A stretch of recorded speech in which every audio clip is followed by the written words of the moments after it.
Di Moskow, wanita pada hari itu acap kali menentukan sikapnya prajurit-prajurit militer.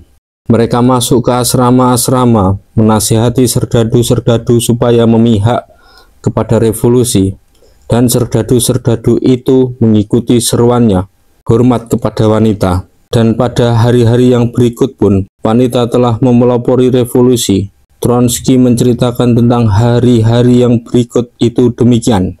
Dengan keberanian yang melebihi keberanian laki-laki, wanita-wanita itu mendesak, mendekati barisan-barisan serdadu. Senapan-senapan serdadu itu dipegangnya, dan mereka meminta, ya hampir-hampir memerintah, balikkanlah bayonetmu, pindahkanlah ke pihak kami. Maka serdadu-serdadu itu terkena hatinya.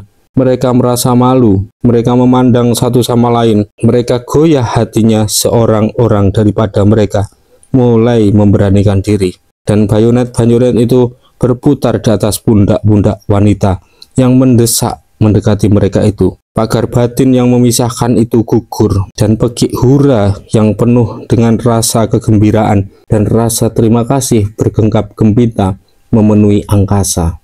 Serdadu-serdadu itu dikerumuni sama sekali. Pembicaraan-pembicaraan, usul-usul dan peringatan-peringatan mulai menjadi aksinya. Mulailah dengan asiknya. Revolusi telah maju ke depan selangkah lagi. Vanina Halle menambahkan pernyataan-pernyataan ini dengan kata-kata berbunyi, maka demikianlah kita melihat wanita Rusia itu di atas jalan yang panjang dan penuh duri.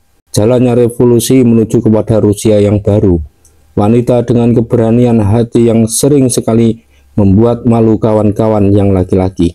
Dengan penuh penyerahan jiwa raga, dengan takut kepada maut, dengan berjalan di sana-sini di tempat yang paling depan, dengan selalu kepalanya tegak, dengan pandangan mata yang menuju ke masa depan yang telah melambai-lambai di seberangnya perjuangan, dan berkorbanan darahnya itu. Dan akhirnya bacalah pendapat Bapak Revolusi Rusia sendiri yang saya cantumkan di bawah ini, yaitu pendapat Lenin. Di Petrograd dan di Moskow sini, di kota-kota dan di pusat-pusat industri, di daerah-daerah pedalaman, wanita-wanita proletar bersikap dengan cara yang mengagumkan. Jikalau tidak dengan mereka, maka kemenangan tidak mungkin kita capai. Itulah keyakinan saya. Alangkah beraninya mereka itu dulu. Alangkah beraninya mereka itu sekarang. Coba bayangkan segenap penderitaan-penderitaan dan kemelaratan-kemelaratan yang mereka derita. Mereka tahankan semua penderitaan itu oleh karena mereka menghendaki adanya Soviet dan karena menghendaki kemerdekaan, menghendaki komunisme. Ya, sesungguhnya wanita-wanita proletar kita adalah wanita-wanita pejuang kelas yang amat jempol. Mereka selayaknya harus kita hormati. Kulebih-lebihkanlah jikalau aku mengatakan tadi bahwa revolusi di Rusia pusat jaya oleh karena dipelopori oleh wanita, atau setidak-tidaknya oleh karena wanitanya ikut serta mutlak dalam revolusi itu. Jikalau tidak dengan mereka, maka kemenangan tidak mungkin kita capai. Demikianlah kata demi kata Fordelix, ucapan Lenin. Maka sebagai saya katakan tadi, mungkin pengalaman di Rusia pusat inilah, di samping segala teori, yang menjadi sebabnya pemerintahan Soviet pagi-pagi telah mengerti bahwa buat pembangunan di Rusia Timur yang masyarakatnya masih kolot bin kolot itu, yang paling dulu harus disadarkan, disemangatkan, dibangkitkan, digelorakan ialah pihak wanita-wanitanya. Dan itulah mereka kerjakan. Wanita di Rusia Timur mereka serbu. Kemudian dengan masyarakat wanita yang telah sadar itu, pembangunan umum di Rusia Timur sudah barang tentu juga dengan masyarakat laki-laki yang disadarkan pula, berjalanlah dengan pesatnya. Pertanian, pengajaran, pemerintahan, pertahanan, peternakan, pengkolektifan, teknik, industrialisasi, semuanya melancar pesat di luar dugaan. Semuanya lantas membuat Rusia Timur menjadi satu dunia laksana sulapan. Bagi dikatakan oleh seorang penulis yang namanya saya lupa, kalau tidak salah Arthur Weiler. Dan bagaimana kita? Apakah barangkali memang benar bahwa Beberapa kekalahan yang kita derita di dalam revolusi kita ini, sebabnya antara lain ialah oleh karena wanita kita belum mutlak ikut serta di dalam revolusi kita itu.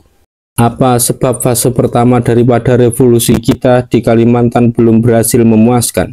Mungkinkah karena wanita Kalimantan belum aktif seluruhnya? Apa sebab di Sulawesi pula fase pertama itu tidak jaya, dan di Kepulauan Sunda kecil?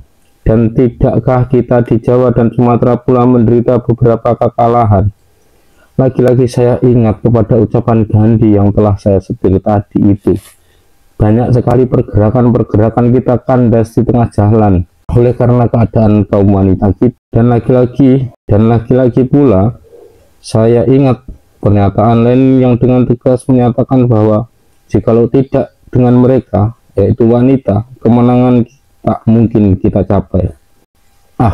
Teringatlah saya lagi kepada mata wanita di belakang tabir dulu itu, beberapa laksa atau petir. Mungkin berapa miliun wanita Indonesia, terutama sekali di luar Pulau Jawa, masih hidup secara begitu. Dapatkah kita berjuang sehebat-hebatnya, membangun sehebat-hebatnya dengan masyarakat yang berisi miliunan wanita yang begitu itu? Dan di Pulau Jawa sendiri, ya, pingitan sudah jauh berkurang atau hampir habis sama sekali, tetapi berapa persenkah sudah ikut berjuang secara mutlak? Dan dari itu lagi, berapa persenkah berjuangnya dengan penuh paham kesadaran? Banyak golongan-golongan yang harus kita sadarkan dan harus kita kerahkan. Banyak lapisan yang harus kita dinamisir.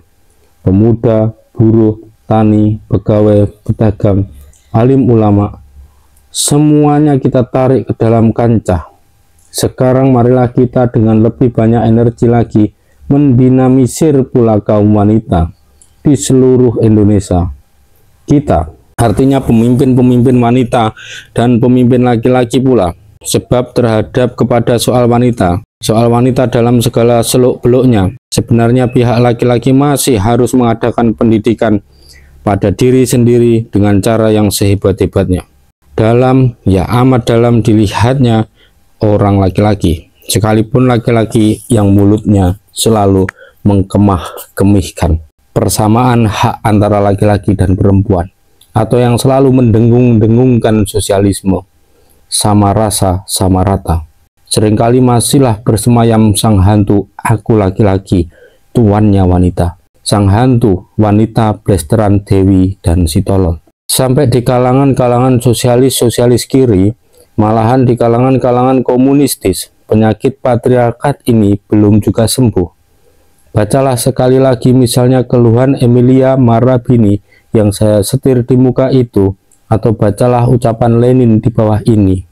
Perjuangan-perjuangan kita di antara kaum wanita, perjuangan politik kita di antara mereka itu harus berisi pula satu bagian besar perjuangan mendidik kaum laki-laki. Kita harus mencabut jiwa tuan itu sampai ke akar-akarnya habis-habisan. Mencabut di kalangan partai dan di kalangan massa. Saya bukan orang komunis, tetapi maksud ucapan Lenin yang mengemukakan perlunya pendidikan kepada kaum laki-laki atau pendidikan diri sendiri oleh kaum laki-laki itu, saya setujui sama sekali. Memang hantu kecongkakan patriarkat belum mati sama sekali. Umumnya kaum laki-laki objektif masih produknya periode pemerintahan kaum laki-laki.